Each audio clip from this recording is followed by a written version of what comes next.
إلهي واسع الكرم ورب البيت والحرم إليك أتيت منكسرا منيبا أغبر القدم.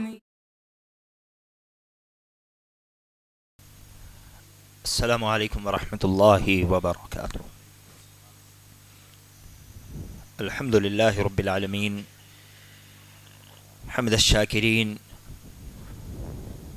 والصلاة والسلام على خير البرية محمد وعلى آله الطيبين الطاهرين. لا إله إلا الله وحده لا شريك له، له الملك وله الحمد وهو على كل شيء قدير. أما بعد، فأعوذ بالله السميع العليم من الشيطان الرجيم من همزه ونفخه ونفثه. بسم الله الرحمن الرحيم. قالت رسلهم أفي الله شك فاطر السماوات والأرض يدعوكم ليغفر لكم من ذنوبكم ويؤخركم إلى أجل مسمى قالوا إن أنتم إلا بشر مثلنا تريدون أن تصدون عما كان يعبد آباؤنا فأتونا بسلطان مبين. قالت لهم رسلهم إن نحن إلا بشر مثلكم ولكن الله يمن على من يشاء من عباده وما كان لنا أن نأتيكم بسلطان إلا بإذن الله وعلى الله فليتوكل المؤمنون. امثال القرآن یعنی قرآن میں موجود مثالوں کے متعلق بفضلہ تعالی سلسلہ وار گفتگو چل رہی ہے. اسی ضمن میں آج سورہ ابراہیم کی آیت 10 اور 11 کی تلاوت کی گئی ہے. ان آیتوں میں اللہ سبحانہ و تعالی نے انبیاء علیہم الصلاۃ اور ان کی قوم کے درمیان ہونے والی گفتگو کا تذکرہ کیا. امثال القرآن یعنی قرآن کی مثالوں میں ان آیتوں کا ذکر کیوں کیا جا رہا ہے؟ وجہ یہ ہے کہ ان آیتوں میں کفار نے انبیاء علیہم السلام سے کہا تھا کہ تم ہمارے ہی طرح ایک انسان ہو، تمہاری اور ہماری مثال ایک جیسی. اس وجہ سے امثال القرآن میں ان دونوں آیتوں کا ذکر کیا گیا. ان آیتوں میں اللہ سبحانہ و تعالی نے انبیاء علیہم السلام اور قوموں کے درمیان ہونے والی گفتگو بیان فرمائی ہے. اللہ نے کہا، ان کے رسولوں نے انہیں کہا کہ کیا اللہ سبحانہ و تعالی کے بارے میں تمہیں شک ہے جو آسمانوں اور زمین کا بنانے والا ہے؟ وہ تمہیں اس لیے بلا رہا ہے کہ تمہارے تمام گناہ معاف فرما دے اور ایک مقرر وقت تک تمہیں مہلت عطا فرما دے. انہوں نے کہا یعنی ان کی قوموں نے، تم تو ہم جیسے ہی انسان ہو، تم چاہتے ہو کہ ہمیں ان خداؤں کی عبادت سے روک دو جن کی عبادت ہمارے آباء و اجداد کرتے رہے ہیں. اچھا تو ہمارے سامنے کوئی کھلی دلیل پیش کرو. ان پیغمبروں نے ان سے کہا کہ یہ تو سچ ہے کہ ہم تم جیسے ہی انسان ہیں، لیکن اللہ سبحانہ و تعالی نے اپنے بندوں میں سے جسے چاہتا ہے اپنا فضل عطا کرتا ہے. اللہ کے حکم کے بغیر ہماری مجال نہیں کہ ہم کوئی معجزہ تمہیں لا دکھائیں، اور ایمانداروں کو صرف اللہ سبحانہ و تعالی ہی پر بھروسہ رکھنا چاہیے. پہلی آیت میں اللہ سبحانہ و تعالی نے انبیاء علیہم السلام کے وہ کلام جو انہوں نے اپنی قوموں سے کہا تھا اس کا تذکرہ کیا. یعنی جب انبیاء نے لوگوں کو ایک اللہ کی دعوت کا حکم دیا اور یہ بات بتائی کہ اللہ سبحانہ و تعالی ساری چیزوں کا خالق ہے، تو قوم کو ان کی اس بات پر بڑا تعجب ہوا. انبیاء نے ان سے کہا افی اللہ شک، تمہیں اللہ سبحانہ و تعالی کی ذات میں شک نہیں ہونا چاہیے، اس لیے کہ اللہ سبحانہ و تعالی کی ذات پر اس جہاں کی ہر چیز دلیل ہے. اللہ نے بغیر کسی سہارے اس قدر عظیم آسمان کو پیدا کر دیا، اس میں تمام مخلوقات وقت مقررہ سے اپنا چکر کاٹتی ہے، یہ کوئی معمولی چیز نہیں ہے۔ یہ تمام چیزیں جو ایک نظام کے ساتھ چل رہی ہے، یہ اس بات پر دلالت کرتی ہے کہ کوئی ذات ہے جو انہیں پیدا کرنے والی اور ان کے چلانے والی ہے۔ امام رازی رحمہ اللہ علیہ ایک بڑی پیاری مثال دیتے ہیں۔ امام رازی رحمہ اللہ علیہ کہتے ہیں کہ ہر انسان کی فطرت میں بات موجود ہے کہ یقیناً اس جہاں کی پیدا کرنے والی ایک ذات ازل سے موجود ہے۔ اس کے لیے آپ نے مثال دی کہ دو چھوٹے بچے ہوں، اور اگر ایک چھوٹے بچے کو دوسرا چھوٹا بچہ پیچھے سے چپٹ مارے اور چھپ جائے تو دوسرا بچہ جو پیچھے سے مار کھانے والا ہے وہ کیا سوچے گا؟ یہی سوچے گا نا کہ اسے یقیناً کسی نے تو مارا ہے، یا وہ یہ سوچے گا کہ کسی حالات کی وجہ سے اس کے سر پر ایک چماٹ پڑی ہے؟ نہیں، چھوٹے سے چھوٹا بچہ بھی ہر وجود کا موجد محسوس کرتا ہے۔ کوئی وجود ہے تو اس وجود کا کوئی نہ کوئی موجد ہے، اسے وجود دینے والی ایک ذات موجود ہے۔ یہ انسان کی فطرت اس بات کی گواہ ہے۔ اس سلسلے میں ان دنوں بہت گفتگو ہو رہی ہے، آپ نے بھی بہت سی باتیں سنی ہوگی۔ اب رہی بات قوموں کی، انبیاء علیہ السلام نے ان سے کہا کہ ہم تمہیں دعوت دے رہے ہیں، تو اس میں اللہ سبحانہ و تعالیٰ کا کوئی فائدہ نہیں ہے۔ اللہ یہ چاہتا ہے کہ تم ہدایت پر آ جاؤ، تمہارے ہدایت پر آنے کی وجہ سے اللہ سبحانہ و تعالیٰ تمہارے تمام پچھلے گناہ معاف کر دے۔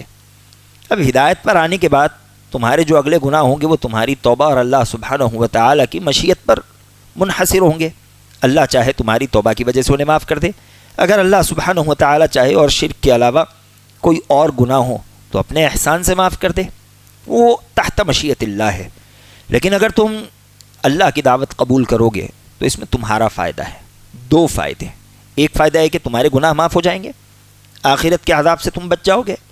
دوسرا فائدہ یہ کہ اللہ سبحانہ و تعالیٰ زمین میں وقت مقررہ تک تمہیں جینے کی آزادی دے گا، تم اس زمین پر رہ پاؤ گے۔ اگر تم نے اللہ کی بات نہ مانی تو عین ممکن ہے کہ اللہ سبحانہ و تعالیٰ بھی تمہاری گرفت کرے، اور تمہاری جو زندگی بچی کچی ہے تم اس سے بھی فائدہ نہ اٹھا پاؤ، نہ دنیا میں تمہیں فائدہ ہو اور نہ ہی آخرت میں تمہیں فائدہ ہو۔ جب رسولوں نے یہ بات کہی تو ان کے پاس جھٹلانے کے لیے کوئی چیز رہ نہیں گئی تھی، اس لیے کہ انبیاء علیہ السلام کی دلیلیں بڑی مضبوط تھی۔ تم آسمان دیکھو، زمین دیکھو، اپنے جسم کا نظام دیکھو، تمہیں تمام باتیں سمجھ میں آئے گی کہ کوئی نہ کوئی پیدا کرنے والا موجود ہے۔ اب ان کے پاس اللہ سبحانہ و تعالیٰ کو جھٹلانے کے لیے تو کوئی چیز رہ نہیں گئی تھی، لیکن وہ اپنی ہٹ دھرمی پر باقی رہنا چاہتے تھے۔ انہوں نے ایک نیا ہتھ کنڈا لے آیا، انہوں نے کہا ٹھیک ہے اللہ کی ذات موجود ہے، ہم مانتے ہیں، لیکن اللہ سبحانہ و تعالیٰ نے تمہیں رسول کیوں بنا کر بھیجا؟ تم تو ہماری طرح انسان ہو، اگر اللہ کو بھیجنا ہی ہوتا تو اللہ کوئی فرشتہ نازل کر دیتا۔ اللہ نے رسول کے لیے، رسالت و نبوت کے لیے تم جیسے انسان کا انتخاب کیوں کیا؟ تم میں اور ہم میں کوئی فرق نہیں ہے، تم کھاتے پیتے ہو، ہم کھاتے پیتے ہیں، تمہارا بھی خاندان ہے، ہمارا بھی خاندان ہے، تمہاری بھی نسل ہے، ہماری بھی نسل ہے، ہم رسول نہیں ہوئے، تم رسول کیوں ہوئے؟ یہ بھی بڑی احمقانہ گفتگو تھی۔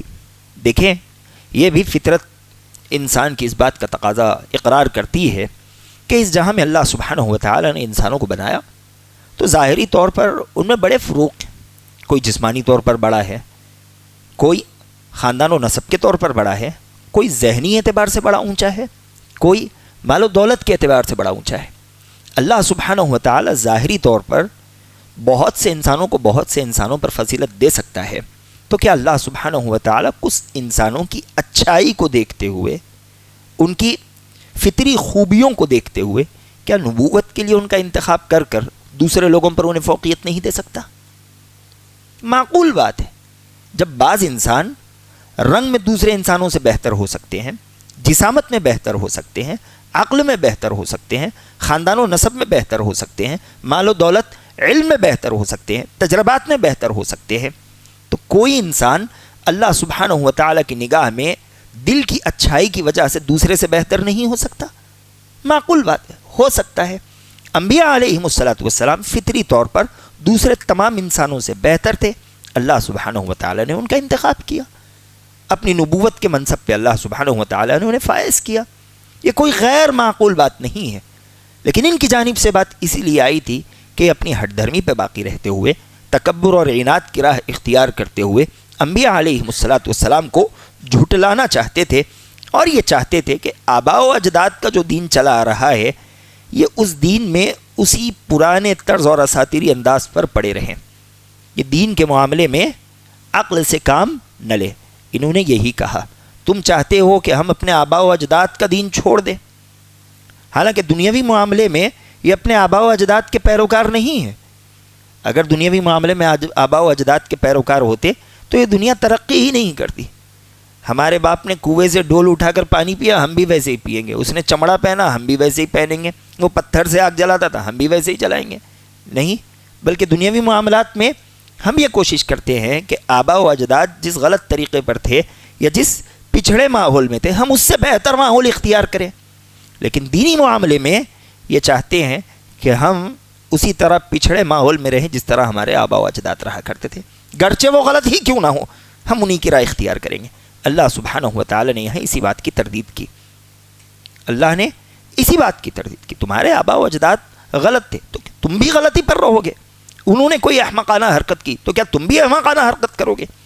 یہ تو فطرت کے خلاف ہے، یہ تو عقل کے خلاف ہے۔ دوسری آیت میں انبیاء علیہم السلام نے ان کی اس بات کا جواب دیا کہ تم ہماری طرح انسان ہو، اور تمہارے کہنے پر ہم اپنے آباء و اجداد کے دین کو کیوں چھوڑ دیں، ہم اپنے معبودوں کو اور معبودان باطلہ کو کیوں ترک کر دیں؟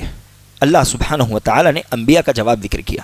انبیاء نے کہا، قالت لهم رسلهم ان نحن الا بشر مثلكم ولكن الله يمن على من يشاء من عباده وما كان لنا ان ناتيكم بسلطان الا باذن الله وعلى الله فليتوكل المؤمنون۔ انبیاء نے کہا اس میں کوئی شک نہیں ہے، ہم نے کب کہا کہ ہم تمہاری طرح نہیں ہیں، ہم تو تمہاری ہی طرح ہیں، لیکن ہم نبی کیسے ہو گئے؟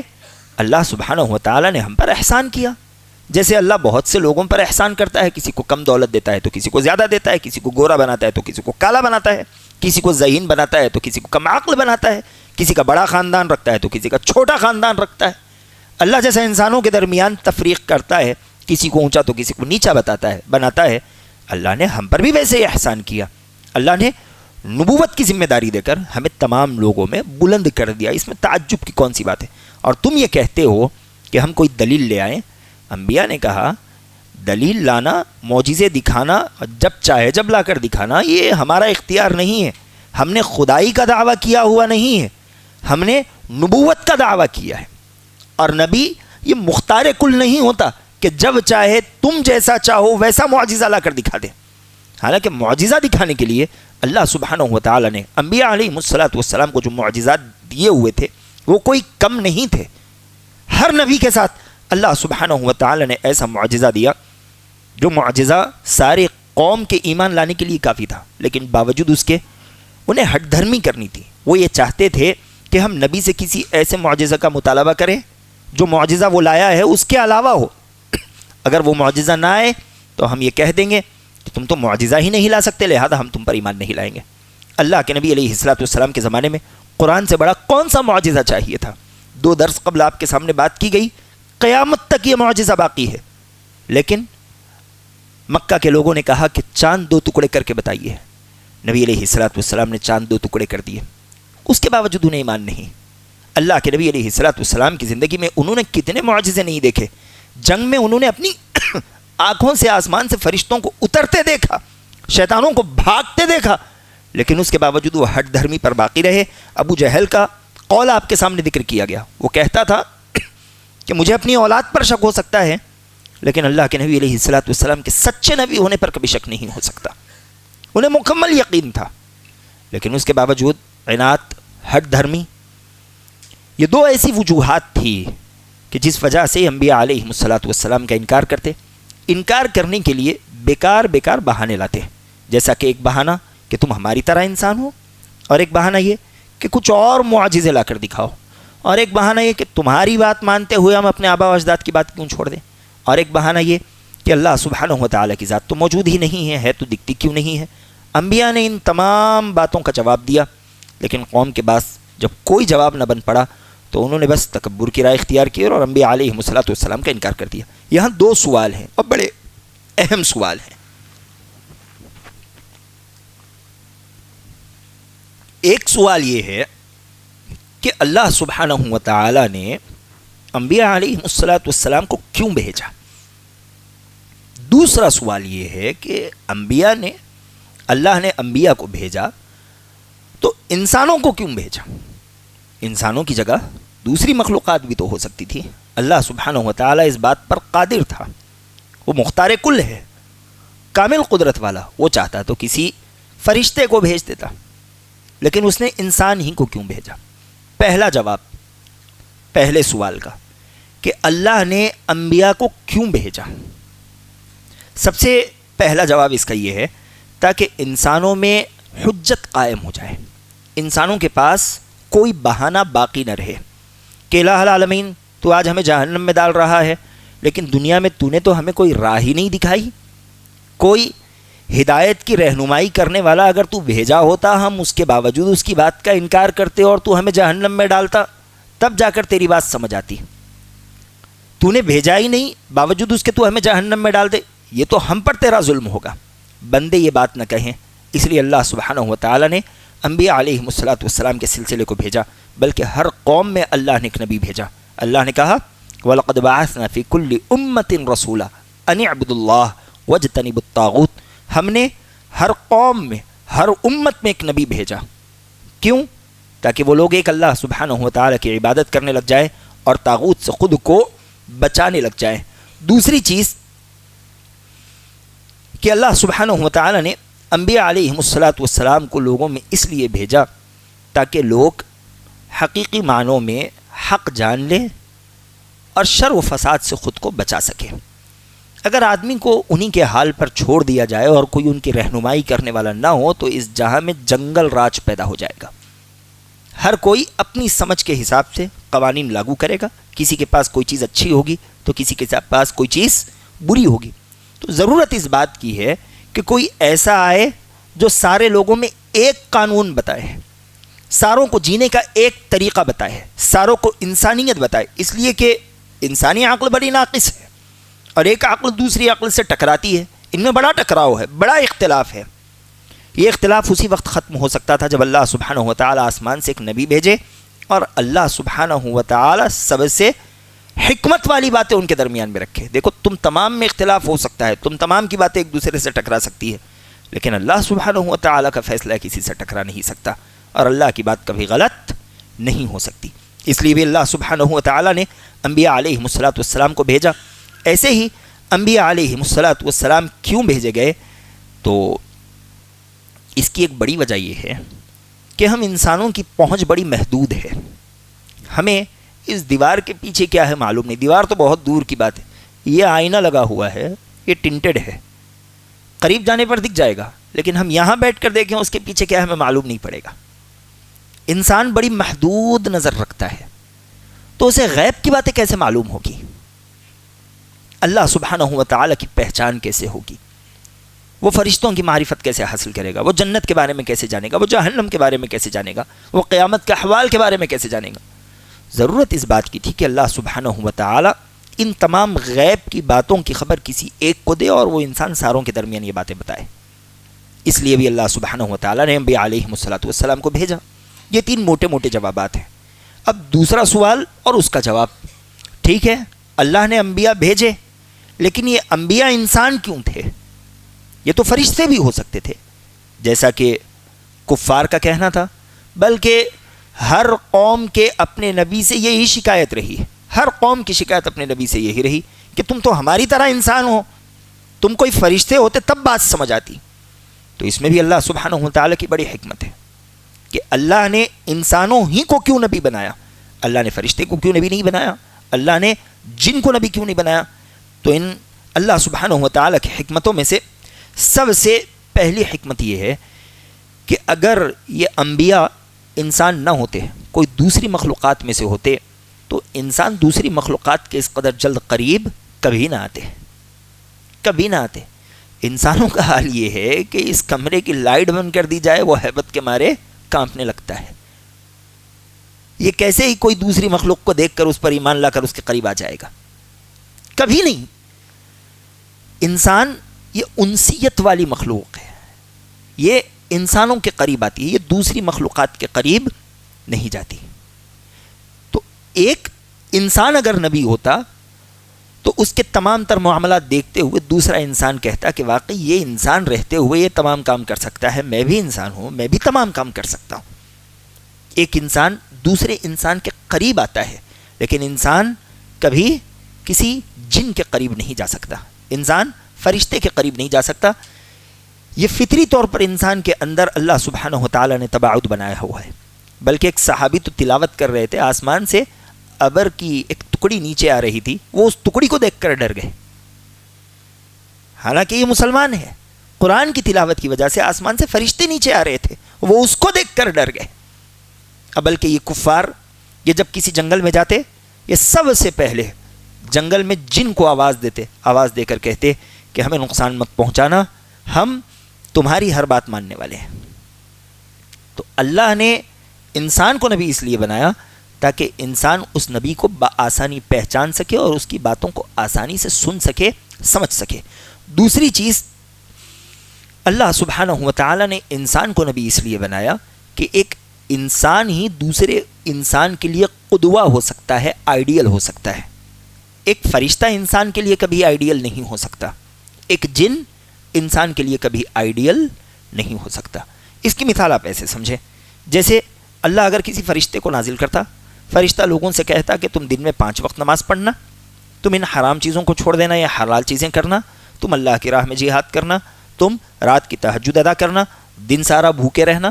انسان پہلے ہی کہہ دیتا تمہارے لیے نہ کھانا ہے, نہ پینا ہے, نہ تمہارے بیوی ہے, نہ بچے, نہ تمہارے کمانے کی فکر, تم یہ تمام کام کر سکتے ہو, ہم کیسے کریں گے؟ لیکن اللہ نے ایک انسان کے ذریعے تمام کام کر کے دکھوائے, وہ ان کے لیے آئیڈیل ہوا. میں انسان ہوں, میرے لیے بھی یہ تمام چیزیں ہیں, جب میں کر سکتا ہوں تو تم کیوں نہیں کر سکتے؟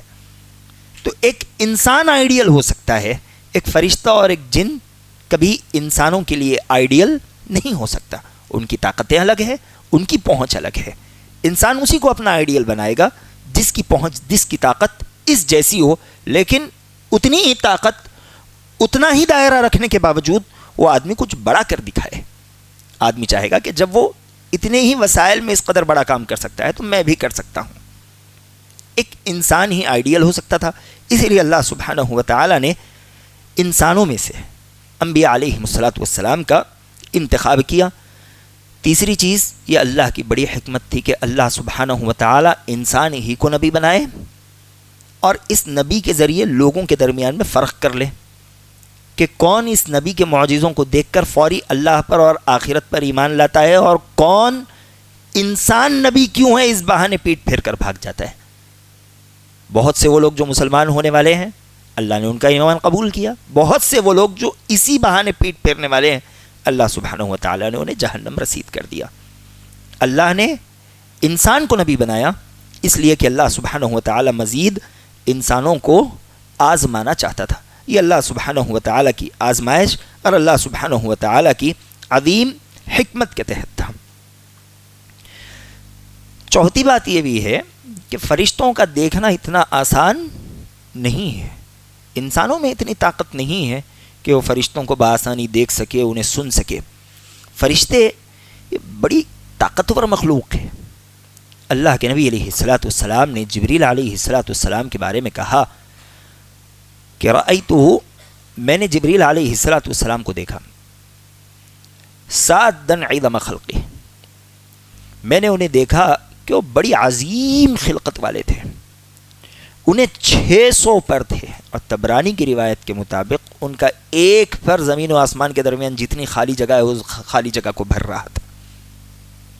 جبریل علیہ الصلوۃ والسلام کے متعلق ایک اور روایت آتی ہے کہ جبریل علیہ الصلوۃ والسلام نے قوم لوط کی زمین کو اٹھایا, اس قدر اونچا اٹھایا کہ پہلے آسمان کے فرشتے قوم لوط کے کتوں کے بھونکنے کی آواز سن رہے تھے.